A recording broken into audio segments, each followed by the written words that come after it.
Okay, So, I'm trying to go by Professor Kurt. Professor Kurt, okay, Yeah. I got it. It's okay if you mess it up, but Okay, March 9th, so that was Saturday, yeah, my brother's 50th birthday. 1776. Adam Smith publishes The Wealth of Nations. Okay. I don't know as much about that as I should. I know, me either. That's probably where he coined the phrase, the invisible hand. Mm-hmm. I do have a good story about how to think about dollars as a storage of value and a medium of exchange. Oh, our quote of the day is his butcher baker one, the brewer. 5th, since the anniversary of The Wealth of Nations was written. It was in 1776. He said this: "Man is an animal that makes bargains. No other animal does this. No dog exchanges bones with another." So my friends, today be grateful, read great books, think good thoughts, listen to beautiful music, communicate and listen well, live honestly and authentically, strive for high ideals, and like Superman, stand for truth, justice, and the American way. My friends, you are not alone. God bless you, and God bless America. And I don't want no one to cry, but tell them if I don't survive, I was born free. I was born free. I was born free. The views and opinions expressed on KLZ 560 are those of the speaker, commentators, hosts, their guests, and callers. They are not necessarily the views and opinions of Crawford Broadcasting or KLZ management, employees, associates, or advertisers. KLZ 560 is a Crawford Broadcasting God and Country station.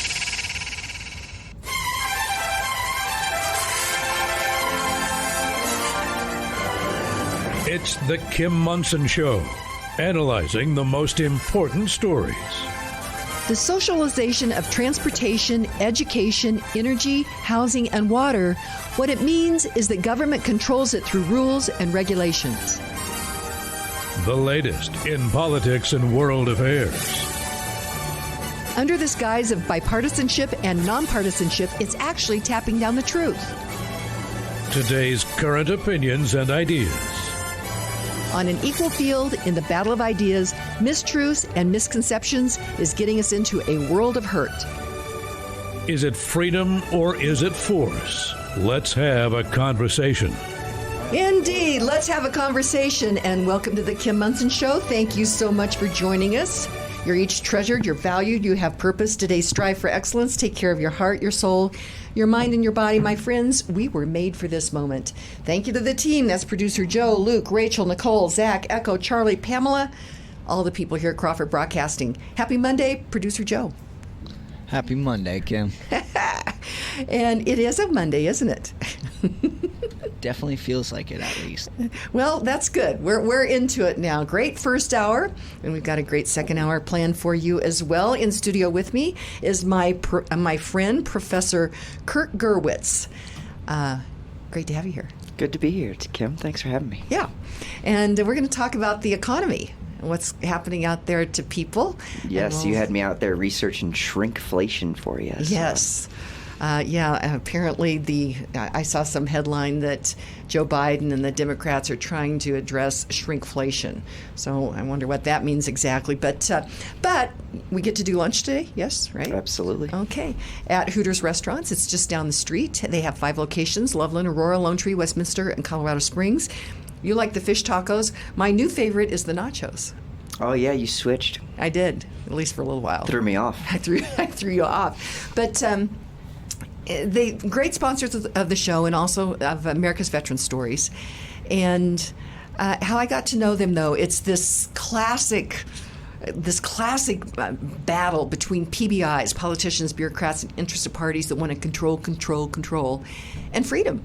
And so that's how I got to know them. It's a really important story. You can find that on my website. But it's always fun to get to go to lunch. So you and I will work for several hours, and then we'll go over and have a nice little lunch. Sounds good. Okay, let's see. Let's jump here. Our word of the day. Oh, I did want to say thank you to the Harris family for their gold sponsorship of the show, and thank you to the National Shooting Sports Foundation for their gold sponsorship of the show as well. Nephi Cole, who is the director of government relations and state affairs will be very busy this week in Colorado because there is a whole bunch of bills that it's like flooding the zone to take away our Second Amendment rights to protect ourselves.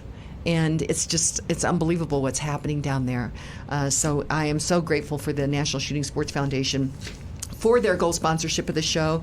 And they represent the nation's manufacturers, retailers, and distributors of firearms, optics, ammunition, and other related sporting goods and media.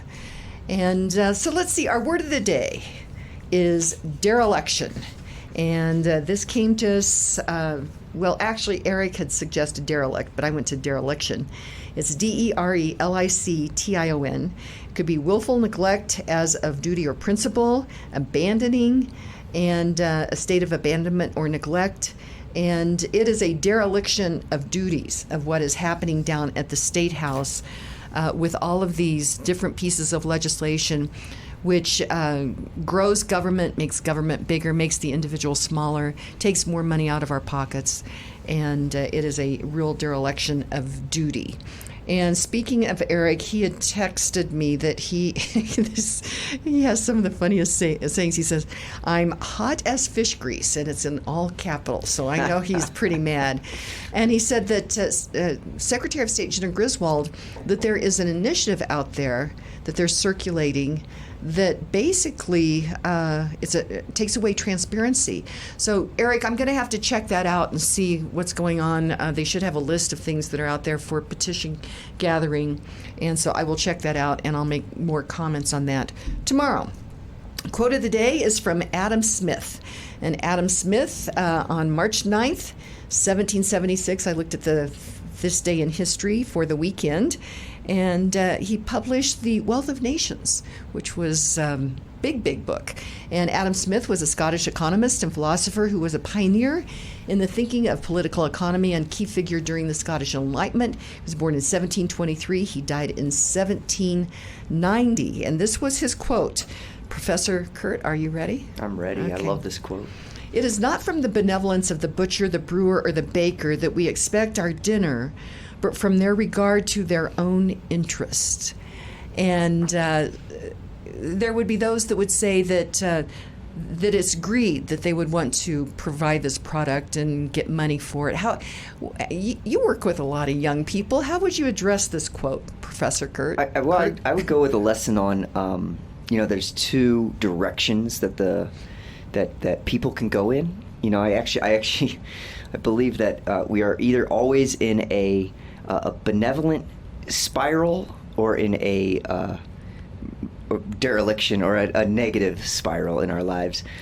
And in the financial markets, is no difference. You can see the stock market; it either goes up or it goes down, right? It's right. Or you could argue it goes flat sometimes, but it either goes up or down. And that cycle is a greed fear cycle. And it's when we're hopeful, we're grasping, and when we're fearful, we're defending. And so I like the idea of I like to talk about Martin Scorsese's, when I think it was him. I might have that wrong, but the guy who created the character of Gordon Gekko from the classic 80s, maybe 90s, I think his 80s movie Wall Street, where Gordon he created this villainous character who stands up and grabs the microphone at a shareholder meeting and says, "Greed is good," and he gives the "Greed is good" speech. And he intended that to be a villain, and he intended that speech to be a terrible thing, but it was also supposed to be nuanced. We like it when our villains aren't so black and white. It's not they're not oversimplified, buffoons who are clearly just evil. They usually have a positive intent that you can kind of relate to. Well, so when Gordon Gekko says this speech that greed is good, it actually inspired a bunch of America's youth to go pursue finance as a career, and he was so frustrated by that his villain was inspiring people. It's just a comical story that. I don't know the story. Well, you know, I think you might know the speech. I'll show it to you at lunch. Maybe it's Michael Douglas. Yeah, I think I kind of remember that. Back hair, but saying that we're driving the board of this company needs to do better. They need to stop driving limos and taking lavish vacations on shareholder dollars, and that therefore they should be a better company, be more efficient, kick out more profits to the investors. Which is it's a double-edged sword. It's a two-sided coin. But yeah, so greed balances with fear to keep our financial markets moving. Okay, that's a whole another. Okay, we'll just leave that out there, and we'll go to that here as we get into the meat of the subject. But I do want to talk about the bill of the day, House Bill 24-1363, Charter Schools Accountability. And it will basically, I think this is from Kevin Lundberg. It said it will allow school districts to close charter schools. It says the short title to HB 24-1363 is Charter Schools Accountability, but a more accurate bill would be to allow districts to close charter schools. He said this is a complicated 55-page bill that looks like it was written to make it more difficult to run a charter school and give local school districts the ability to shut down charter schools for a variety of reasons. It is a real threat to the future existence of charter schools in Colorado. The bill removes the ultimate authority of the state school board to settle disputes between local districts and charter schools, instead making the local school board the final decision maker with such conflicts. It also allows local school boards to close charters if the district student population is shrinking, and it might be shrinking because kids are not getting an education, but removes any limitations on how much funding the local district may keep from the charter's per pupil funding, so they can, I can see you Joe, you're just frustrated here because that could basically starve the funding for these charter schools. And it severely restricts how charters may use local school district surplus buildings. So you mean a school district has a building that's not being used, but then they wouldn't let charters. This is bad. And it says it's a dangerous piece of legislation that should be killed before it has a chance to kill the best public schools in Colorado, the charter schools. You're shaking your head, Joe. Did you want to make a comment this hour on that? It just seems like they're just giving school district the ultimate power on it and get to say, yeah, no, you don't get to be a school. Or, yeah, you can be a school. But generally speaking, when we look at the statistics of how people are doing in school right now, generally, they're not cutting it even in the slightest, but they're cutting the schools that do show progress some way or another. Isn't that amazing? And taking this, and we'll actually talk with a mom the last segment of the show regarding her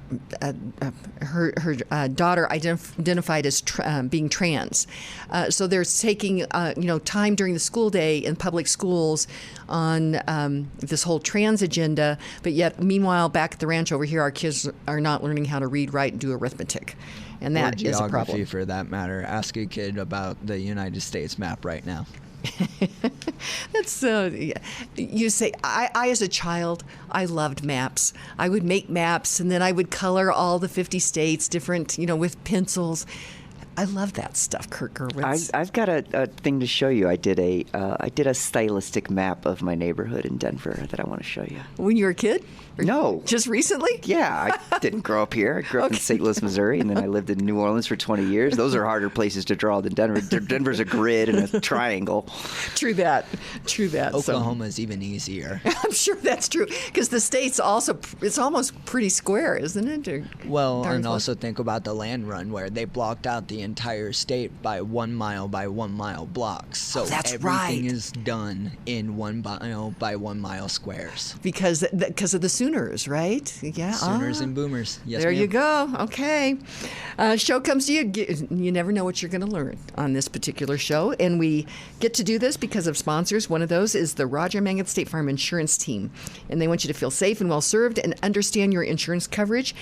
Their office will respond to your call or text 24 hours a day. So for that 24-hour peace of mind, call Roger Mangan at 303-795-8855. Like a good neighbor, the Roger Mangan State Farm Insurance Team is there. So I switched my insurance to the Roger Mangan State Farm Insurance Agency. Get this. I actually talked to Roger Mangan, who has been helping people with their insurance coverage in our community for 47 years. He helped me create a State Farm personalized price insurance plan for my home and auto and explained affordable options. For personalized service and peace of mind that you are working with a team that cares about you and your family, call Roger Mangan now at 303-795-8855. Kim highly recommends the Roger Mangan State Farm Insurance Team. Again, that number is 303-795-8855. With the limited number of homes in the Colorado Front Range market, Karen Levine can help you achieve your home buying or selling vision. Karen has the right connections, technology, and strategies to help you buy or sell your home or to purchase a new build. Whether you're feeling overwhelmed or want someone to take the wheel, or you just need a second opinion, you can rest assured the RE/MAX Realtor, Karen Levine, is the right agent for you. Call Karen Levine at 303-877-7516. Karen is the trusted professional who strives for excellence. That number is 303-877-7516. You'd like to get in touch with one of the sponsors of The Kim Monson Show, but you can't remember their phone contact or website information. Find a full list of advertising partners on Kim's website, kimmonson.com. That's Kim, MONSON.com. Welcome back to the Kim Monson Show. Be sure and check out our website. That is Kim Monson, MONSON.com. Sign up for our weekly email newsletter. You can email me at kimmonson.com. And thank you to all of you who support us. We're an independent voice. We search for truth and clarity by looking at these issues through the lens of freedom versus force, force versus freedom. If something's a good idea, you should not have to force people to do it. Text line is 720-605-0647. And in studio with me is Professor Kurt Gerwitz. And Professor Kurt, first thing I wanted to ask you is Joe Biden opines that the economy is doing great. Is it? What would you say to that? The economy is a vast, complicated thing. I would say by many metrics, the economy is doing okay. Such as which? Well, the unemployment rate is a good one to look at. You know, we're below. Last I saw it was 3.9%. So we're below 5%. 5% was the magic. And whenever you see a rounded, and it's not an even number at 5, but it's it's the middle of the 10. So it's a rounded number like that, just like the 1.5 degrees Celsius you were talking about in your first hour. You're like, well, that's kind of arbitrary number that was picked out, but that was a number picked out as the vocabulary is full employment, meaning the unemployment rate of 5% is the natural lubricant rate of people who are just quitting their jobs and wanting to find new jobs. There's always going to be some unemployment. You can never have full employment unless you're Fidel Castro's Cuba, or the Soviet Union, when you just lie about your numbers, or everybody gets paid to do what they say about communism. We pretend to work and they pretend to pay us. Okay, so this unemployment number. As I've watched many times, the new jobs, though, a lot of these new jobs that have been created are either government jobs or jobs that are dependent on government. So what would you say to that? When I first started studying economics, I was surprised that government spending was even included in the calculation of GDP. I was like, well, that's not. Oh, is it? Yeah, it is. Oh, and it's a growing and big segment. I did not know that. Yeah, I mean, well, 2/3 of our economy is consumer spending, so that's just money moving around from consumers to, and that's why we pay such close attention to consumers. But I was surprised the government was in there because I had grown up with the belief that government just steals money and creates no value, and why would this be calculated in economics? The answer is, if you create something and sell it to the government, then that needs to be counted, and so that's how it is counted, is in the GDP there. But yeah, we shouldn't look at. You mean like subsidized solar panels and wind turbine stuff like that? Those, you've created jobs and you've created a thing and you've done economic activity, and we want to measure that, and so that's why it's getting captured in GDP. But what I wanted to say was that the unemployment shouldn't be looked at in a vacuum. It needs to be looked at next to the participation rate, which is people of working age who could be working. Are they are they actually in the labor force? Are they trying to get a job is part of the question about unemployment. But even looking at both of them together, I know you don't want to hear this, but the Biden economy there, it wins. It's winning. It's winning the now.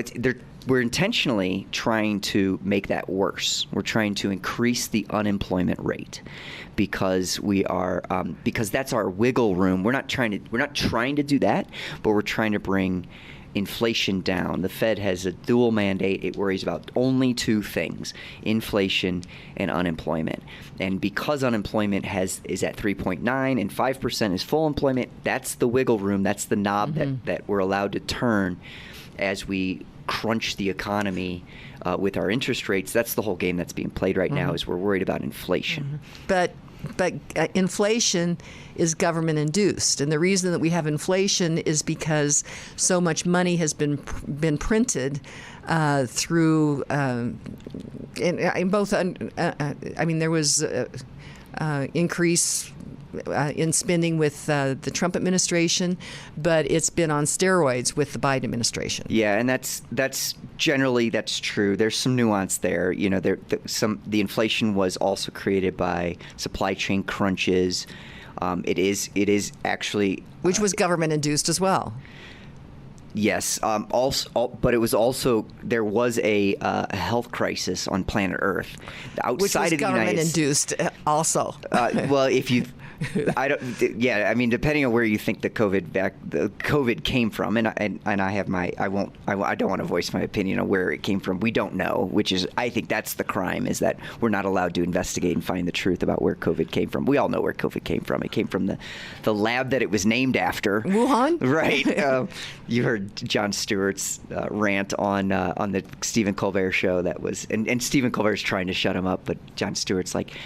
It's like if there was a chocolate spill in Hershey, Pennsylvania. Where do you think it came from? It could have come from anywhere. It was naturally induced. It was from a live. But there was a health crisis. People were getting sick. And many people were dying from COVID. Those are facts, and it was worse in other countries than it was in America. And the supply chain was disrupted. And yes, you can blame the government for a lot of that, maybe the large majority of it, as we can with inflation. That it's a big part of the story. But there's other parts to it. There is actually corporate greed is actually one of the narratives there and they're telling us in the quarterly reports on there, the quarterly calls with analysts on there from publicly traded companies. They're saying we're inflation's at 2%. We're raising our prices 5%, and we're taking profit on that. And so it's helping the stock market. Stock market's at an all-time high in the United States. Well, corporate greed. So what you're saying is that they're taking the inflation. Concerned about inflation, and then they're covering maybe their costs on inflation and then adding to it. Is that right? What happens? Yes, and what happens is they see that there's a collusion that's probably not coordinated. It doesn't have to be coordinated. Like there's this quote about conspiracy theories that I don't have to. I think it's George Carlin. I don't have to see a document that people. That they were in a room together and they decided to do this terrible thing. When I can just look at their incentives and see that they're aligned, that they're kind of collaborating without actively collaborating, and so everybody's looking at their competition. These companies are looking at their competition and seeing where they're setting prices. Well, then they get news that inflation is here, and they all kind of wink at each other and say, "Oh, we can raise prices now," and so without getting to a price war against each other. Don't you think, though, at some point in time, as they continue this, that their sales will go down because people will not have the money to buy that product, and so they're going to start to make choices. So they may be expanding their market at this particular point in time, but people will have to, and they will start to make different decisions. Yeah, this is the age-old question of like I can increase prices in increase profits in the short run by raising prices and lose your customers in the long run. Yeah, but I'm alienating my customers, and that was one of the biggest issues that came up when you sent me out into the interwebs to investigate shrinkflation, which has an academic name, of package downsizing is that, you can reduce the amount of Pringles in a can of Pringles, but what you risk is exactly that, is alienating your brand. And that opens up opportunity then for somebody to come in with a different product. In competitive markets. In competitive markets. But big government and big business like each other. Oh, they love holding hands and so a perfect example. Screwing the little guy. I could go to this House Bill 241363. Can you see how the teachers unions are trying to use government to shut down their competition? Yeah, when you read that out loud to me, I was like, oh, what's great about charter schools is that they can fail. If something is bad, we should let it fail. This was the story of post-Katrina New Orleans. Was everybody looked at that school system that had been destroyed by the water, and no one wanted to rebuild. No one had the will to rebuild that horrible system. And so they brought in charter schools. It was, and Washington, D.C. had the same claim that 100% of the students could choose where to go to school. And all of a sudden that choice, that competition was raising standards. But it was also a risk that like some of these charter schools were terrible. They were just hiring people off the street and you didn't have to be a certified teacher or qualified teacher, I should say. And if a school is terrible, it should be allowed to fail. So when I first heard you say it, I thought, oh, that's a good thing because bad things should be allowed to fail.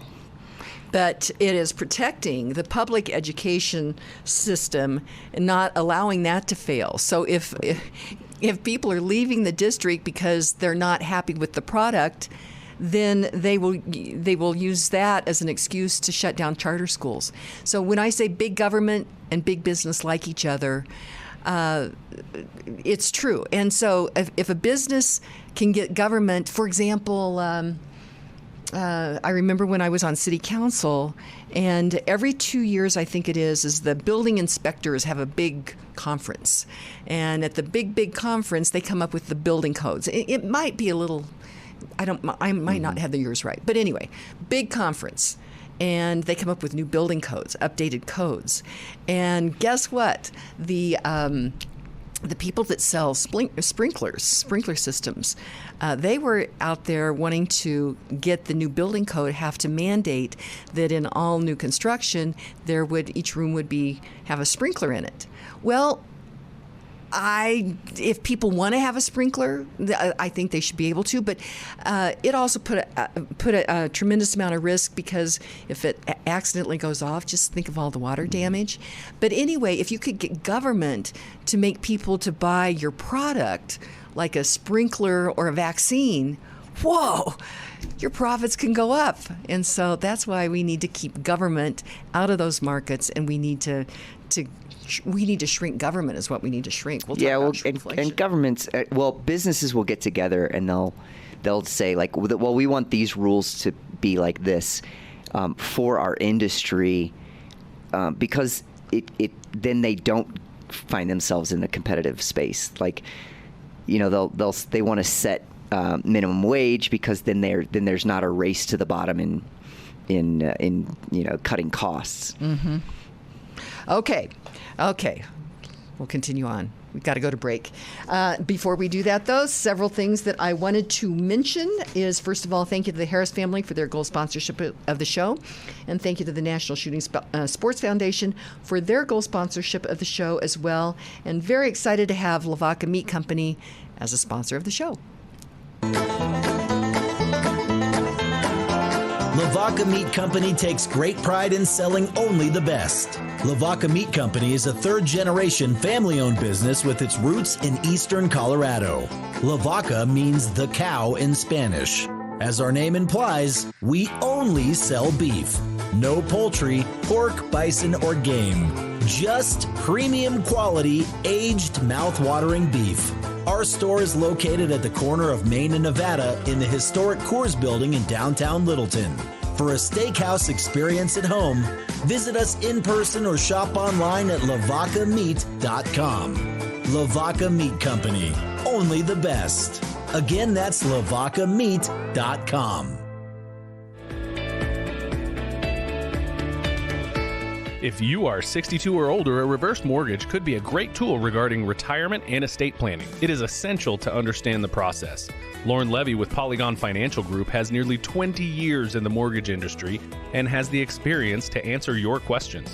Lauren understands that each financial transaction is personal. If you'd like to explore your options on a reverse mortgage, remodel your home, buy a rental property, or move, call Lauren Levy at 303-880-8881. Licensed in 49 states, Kim Monson highly recommends Lauren Levy for all your mortgage needs. Call Lauren at 303-880-8881. Focused and wise marketing is essential for your success, especially during tough economic times. If you love The Kim Monson Show, strive for excellence and understand the importance of engaging in the battle of ideas that is raging in America, then talk with Kim about partnership, sponsorship opportunities. Email Kim at kimmonson.com. Kim focuses on creating relationships with individuals and businesses that are tops in their fields. So they are the trusted experts listeners turn to when looking for products or services. Kim personally endorses each of her sponsors. Again, reach out to Kim at kimmonson.com. Welcome back to the Kim Monson Show. Be sure and check out our website. That is Kim Monson, MONSON.com. Sign up for a weekly email newsletter. You can email me at kim@kimmonson.com as well. Thank you to all of you who support us. We're an independent voice, and we search for truth and clarity by looking at these issues through the lens of freedom versus force versus freedom. If something's a good idea, you shouldn't have to force people to do it. Jansen Photography is located in Lakewood, Colorado. Beautiful property. It's an old farmstead. And as we're getting into spring, it'll be just a beautiful place to get that portrait of your family or your children, your senior student.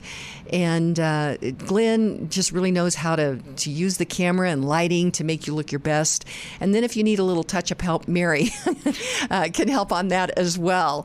And go to their website, jansenphotography.com, and make that appointment. And also, we all need photos for our business political career, and Glenn and Mary Jansen can help you with that. Again, that's jansenphotography.com, jansenphotography.com. Professor Kurt Gerwitz is in studio with me. Just a quick question. Have you all ever gone parachute? Have you ever parachuted out of a plane? Yeah, twice. You have? Mm-hmm. Is it thrilling? Yeah, they say about the second time was a decade later, at least. And because I've done it before, my mind was able to relax, so I knew how it ended. Right? I knew that it ended, and it's it's safer than driving your car, and even though it doesn't feel that way, it's like a roller coaster, right?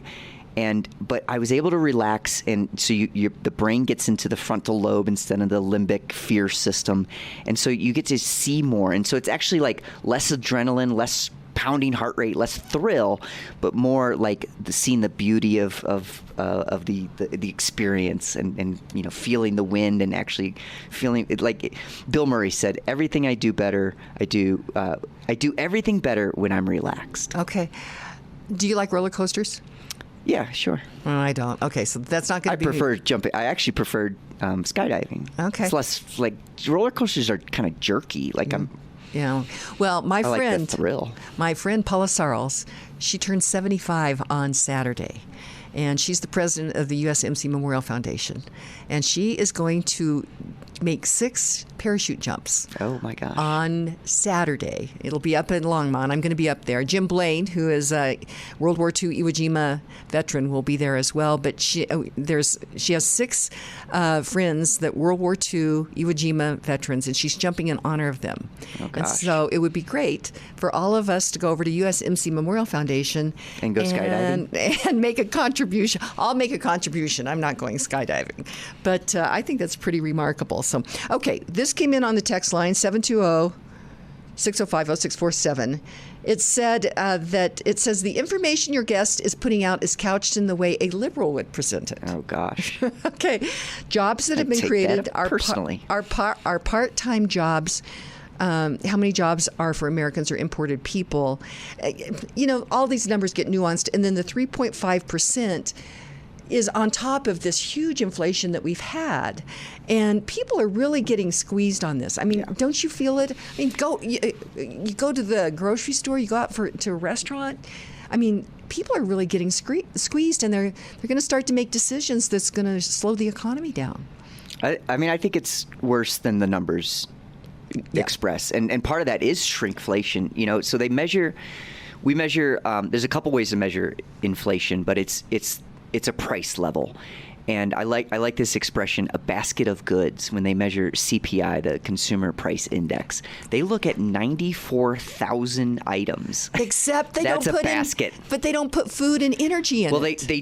In some measures they do, and in some measures they take that out because that's the most volatile piece of it. But that's what people need. Yes, and it affects other prices. But so you can look at that if you want. But but the Fed, you're right. The Fed looks at a lot of things. You can't just look at one number. Just like, you know, your astute audience is, you know, challenging my numbers, and I appreciate that because there is nuance, and you can't just look at one number, and so you can't just look at the core inflation is what we're talking about, is when you take out food and energy, and you can't look at it with those in there. You need to look at it. You need to look at both of them, absolutely. But shrinkflation is not getting measured. That's part of the problem here is when they tell us 3% inflation and it feels worse, it's because it is worse. Our feelings are correct, and they've been, you know, putting here's the funny one. Imagine motoring through the Rockies in a 3.7 wheel drive vehicle. But yeah, the things we're buying are getting worse, and it puts a malaise into the feeling. So I think it's a real political problem, and it is caused by fiscal policy, industrial policy of we're spending way too much as a government. Right. And so, what I threw this over to you regarding shrinkflation because it said Democrats are going to fight shrinkflation with a new bill. I'm not quite sure what that is going to be exactly, and this is one of those. It doesn't really go into the whole story there, but shrinkflation. I think, first of all, my toothpaste, tube of toothpaste, is smaller, but I think they also are putting air in it. Yeah. Well, you know, there's a thing about the potato chips with air in there, that their argument is that the air is protecting the potato chips. So there's fewer potato chips. And it's always been like that. But you're right. It's getting worse. I wonder. I don't know this legislation, but I did see that in South Korea they're requiring that companies show on the packaging the old size and the new size. So it's as if when you're allowed to put on packaging new and improved or bigger, you know, you get more like we do in good times when there's competition and it's benefiting the consumer. But now, so in South Korea, they're legislating that you have to show the shrinkflation, show us. So I'm always a fan of transparency and, you know, truth telling and labeling. In theory, it's a good idea. We'll see, but it hurts the little guy. The little guy can't afford new packaging because it increased the cost. See how big government and big business like each other. Mm-hmm. I've always thought speaking of potato chips, I've always thought it's amazing that you see trucks go by that it's Lay's potato chips or whatever. Is it not an amazing thing that somebody came up with a product that people like? And that now they have just trucks that just carry potato chips around. I mean, what a country! Yeah, and they didn't do that for what was the quote we had at the top of the show? The butcher, the baker. Right, they didn't do that for altruistic reasons to give people potato chips. Yeah, but they created something that people want, and that's the thing. You know, when we talk about greed, in a free and fair and transparent market, if people are you think about greed and then they're like, you know, they're screwing their clients, whatever, and they're not doing a good job. Well, quite frankly, in a free, fair, honest, and transparent market, then they would go out of business. If they are not putting out a good product that people want, they will go out of business. But when you start to then bring in government coercion, you know, and I would just say government coercion, for example, wind and solar. They're not creating a product that people want because it's a better product. It's you know, more affordable, more abundant, more reliable. It's none of those things, and so they have to have government subsidies to make that happen, and that's not a free market, Kurt. Yeah, I mean, at the risk of getting more texts, I think there is a place for subsidies to build up industries. I think there is a place for. Oh my! I know. I know. I think there's a place for government interventions in the markets. But boy, I generally agree with you, and I think that we have to be very careful. And I think the law of unintended consequences is more powerful than people realize. And my you've heard my thing on the air here about the 5 stages of giving. That the first time you give somebody something, you've created gratitude. The second time you give somebody something, you've created expectation. And by the time you get to the 5th stage, you've created dependency. It's like the drug dealer who says the first one's free. So it's a double-edged sword. These things are nuanced, but I think nascent industries where we're finding that people don't, that the markets are, it's called a market failure when people aren't, when capitalists aren't thinking long-term. And a lot of what you were saying about, the risk to reputation it's the or can we just raise prices, will it hurt our brand? A lot of that is short-term versus long-term thinking. And I think that when we find there are instances where we decide in America to be on top of, not let other countries dominate us in every industry, or we want to have what makes America great is our diversity and the vastness of America and the freedom that causes those things to happen. Is it occasionally could use a nudge or a from and I'm not going to say it, from the government. Oh my gosh, I can't believe that you said that. No, because it's the creativity and innovation of free individuals that has really been the thing that's created America. So, hey, we're going to finish up this segment, and then we've got, I think we have Stephanie on, and we're going to talk to her. And you're right, I'm getting text messages on this. But I think it's important that we have these conversations. How would you like to button up this shrinkflation thing? It's not being measured. So when there's a big question in America right now.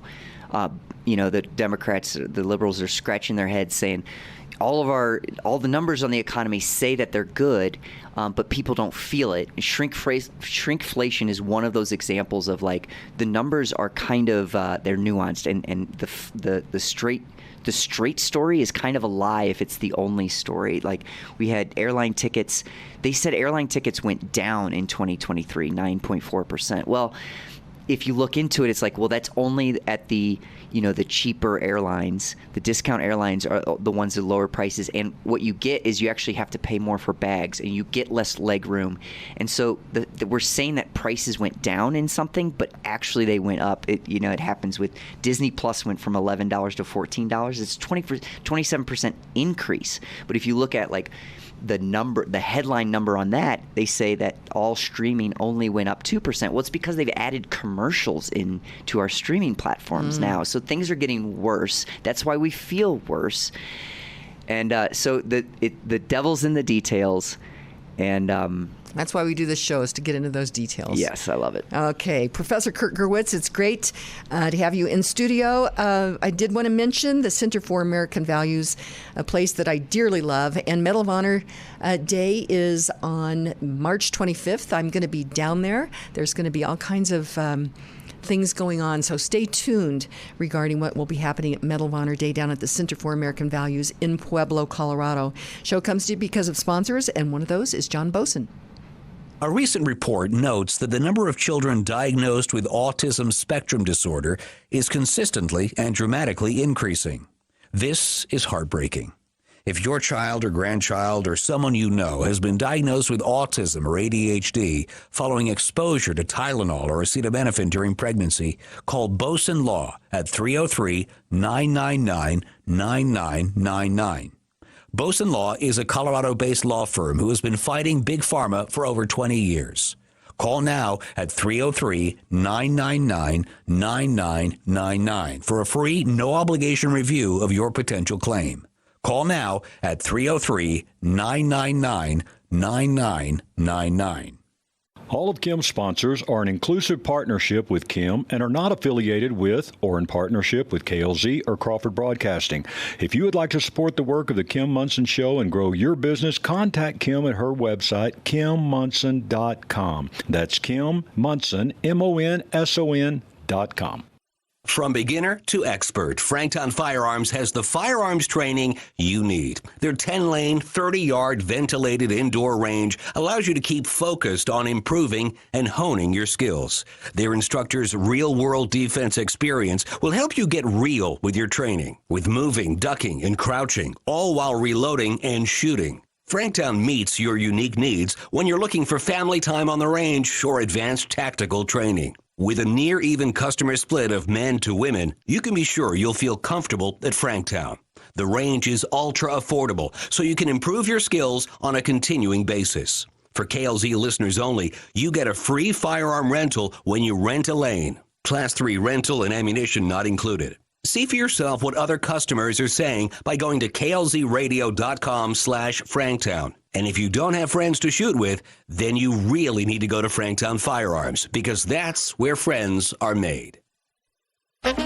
And welcome back to the Kim Monson Show. Be sure and check out our website. That is Kim Monson, MONSON.com. Sign up for our weekly email newsletter. You can email me at kim@kimmonson.com as well. Thank you to all of you who support us.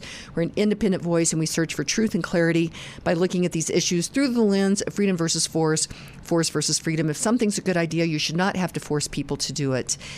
Several things here. Kurt Gerwitz is in studio with me, and there's a lot of things happening down at the state legislature. And Rich Guggenheim with the Gays Against Groomers reached out to me and said that I really needed to talk to this woman and get her on the air. Stephanie is joining us, and this month, later on in this month, back in 2021, President Joe Biden marked International Transgender Day of Visibility. And so that's, we're headed towards that. So we wanted to have Stephanie come on and talk about the experience she had with her daughter when her daughter identified as trans. So, Stephanie, welcome to the show. Hi, thank you. Can you hear me? I gotcha. So tell us your story, Stephanie. Yeah, I actually have my daughter here with me as well. I'm really happy to say, and we'll have her chime in maybe a little bit as well. But gosh, being the parent of a young teen to teenager that identifies as trans is a very intense experience, to say the least. As a parent, when a child comes to you and expresses this identity, your first concern, of course, is their overall health and well-being. And what I was hearing is that my child hated themselves, wanted to alter themselves, wasn't happy with who they were. And it came in quite the declaration. I don't know if Rich sent you the little foreword, but, my beautiful daughter was very, and still is, very artistic and quirky and intelligent and gifted, and was also online a lot, visiting art spaces. And you told me in the past, Lee, have you told me that's where you first heard of the term transgender? Yes, and it's been promoted to me through counselors for my schools and stuff like that. Can you hear Lee okay? Whenever, what's best is when you just pass the phone back and forth and just speak directly into the microphone. That way we can get everything, and we've learned that's the best way if we have two people on the line like that. So again, your daughter, just tell us your experience. Okay, well, when my daughter was 11, she was transferring from elementary school to middle school. She began to experience what we thought was, normal social anxiety. And so we found a, local counselor that had been referred to us that was great to work with kids. And she started seeing this counselor. And unbeknownst to us, my daughter had also discovered the term transgender on the internet and thought maybe this might be why she's experiencing some distress and some confusion and some anxiety. And she started speaking with this local counselor about that. It did come out a few sessions later that maybe she was exploring the concept of her gender. And then that was a very confusing time for my husband and I, because that's not something when you become a parent that crosses your mind, that their child is going to question their gender. And what does that even really mean? So I started to go online and learn more, and what I found was that there's this term of gender-affirming care. And everywhere you look, you know, it's touted by large media outlets and all these organizations as this great, wonderful thing. It was very hard to find information that maybe didn't further this idea of gender-affirming care. But when you sit down and you think about it, it's like, what does that mean, gender-affirming care? And it's like, well, the word gender, you know, we used to think of it as just meaning sex, right? Right, but boy or girl. Yeah, it's been hijacked now basically to mean almost whatever you want it to mean. It basically is just a feeling, right? And affirming and affirmation just means agreement. And then care, in this case, what they're hiding is care means, you know, you agree with an alternate identity, and if needed, you know, you can chemically change and alter a person's body and also get surgeries to be, quote unquote, more in alignment with those inner feelings. So what it really translates to is, you know, feeling, agreement, treatment. Wow. Best I could figure, you know. Okay, so Stephanie, we've got about 4 minutes, so we need to have a longer conversation, I think, on this. So your daughter was 11. I really see that they are really targeting these girls at this particular age, from what I can tell. And again, down at the State House, there's activists that are trying to get this into statute. So how old is your daughter now, Stephanie? And did you get this walked back? What happened?